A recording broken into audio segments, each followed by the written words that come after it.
Graduation night tomorrow, all the teachers, the principal, a blessed morning to all of us.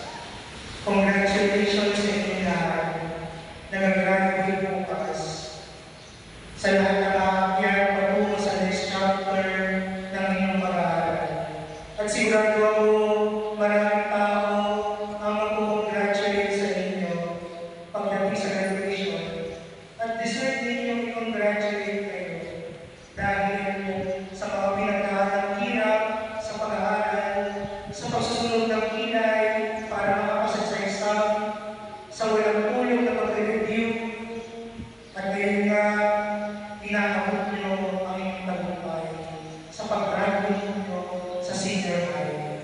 Sabi ng isang matandang kasabihan, kapag may tiyaga, merong pag may tiyaga, merong ginagawa. Kaya nga sa inyong graduation drive,